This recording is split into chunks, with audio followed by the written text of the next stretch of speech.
हमारे देश के प्रधानमंत्री कहते हैं कि मैं 18-18 घंटे काम करता हूं, लेकिन विदेशी मीडिया छापती है कि भारत की मोदी सरकार कोरोना महामारी को रोकने में पूरी तरह से फेल साबित रही।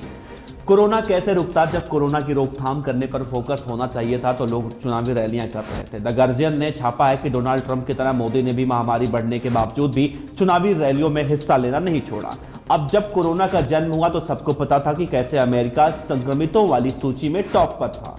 अब वही विदेशी मीडिया भारत के बारे में लिख रही है कि, लेकिन ये गलत भी नहीं होगा, क्या लिख रही है आप अपने अंतर आत्मा से पूछिए कि अगर 5 राज्यों में चुनाव और चुनाव प्रचार दोनों को रोक दिया जाता तो इससे बड़ा अनर्थ तो नहीं होता। ऑस्ट्रेलिया के अखबार द ऑस्ट्रेलियन ने लिखा है कि मोदी की वजह से भारत कयामत की स्थिति में पहुंच गया है। कुछ ऐसा ही टाइम मैगजीन और वॉशिंगटन पोस्ट में भी छपा है। इतने पर भी भारत के कई नेता, खासतौर से बीजेपी के नेता, ये बताने से कतई गुरेज नहीं करते कि देश में कोरोना वायरस से निपटने के लिए क्या कुछ नहीं किया गया और सफलता भी हासिल हुई।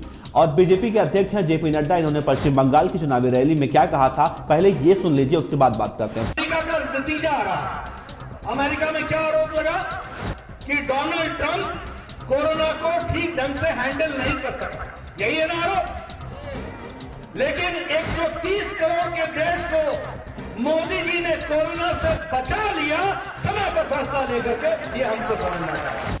सुना आपने, नड्डा जी ने कहा था कि 130 करोड़ के देश में मोदी ने कोरोना को बचा लिया, माफ कीजिए, कोरोना से बचा लिया। सही बात है, मतलब कुछ भी बोलिए, उस पर कोई ऑब्जेक्शन लगाने वाला है नहीं। अब सोशल मीडिया पर अलग अलग नेता, मंत्री कह रहे हैं कि कोरोना महामारी को लेकर विपक्ष के बहकावे में ना आए। सही बात है, जो लोग अपने घर वालों को खो रहे हैं वो किसी के बहकावे में कितना आ सकते हैं, ये बात हम और आप बखूबी जानते हैं। एक अखबार है जिसका नाम है TDG, मतलब द टेलीग्राफ डेली गार्जियन। इसमें छपा है कि पीएम मोदी हार्ड वर्क कर रहे हैं और किसी भी विपक्षी पार्टी के बहकावे में ना आए।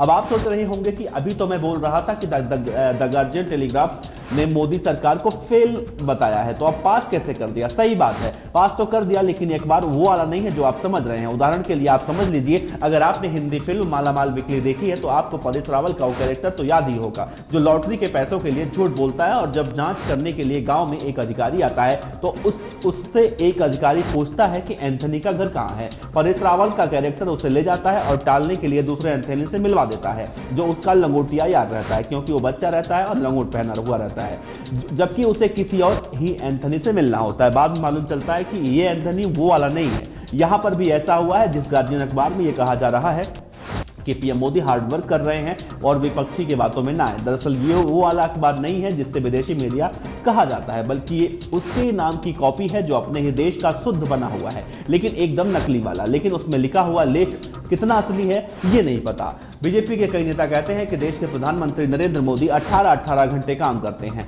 लेकिन अब लोग ये कह रहे हैं कि भैया अब आप आराम करिए, क्योंकि इतना काम करने के बाद भी देश का जो माहौल है वो देश के जनता से, देशवासियों से देखा नहीं जा रहा है। तो मोदी जी अब 18-18 घंटा काम मत कीजिए, अब आप आराम करिए। ऐसा मैं नहीं कह रहा हूं, ऐसा आप सोशल मीडिया पे लोग कह रहे हैं, क्योंकि आराम आप करेंगे तभी देश जो है आगे बढ़ेगा, तरक्की करेगा। ऐसा लोग सोशल मीडिया पर, इसलिए मैं बार बार ये जिक्र कर रहा हूं सोशल मीडिया का, कहीं ऐसा ना हो कि लोग मुझे ही ब्लेम कर दें कि भैया तुमने ही कहा है, तो मैं बिना मतलब के इस चक्कर में फंस जाऊं। तो मैं सिर्फ वही बातें बता रहा हूं जो सोशल मीडिया पर देख रहा हूं। सोशल मीडिया पर जो बातें घूम रही हैं बीजेपी के नेता और देश के प्रधानमंत्री नरेंद्र मोदी के लिए जो बातें लिखी जा रही हैं, वही सब कुछ कह रहा हूं।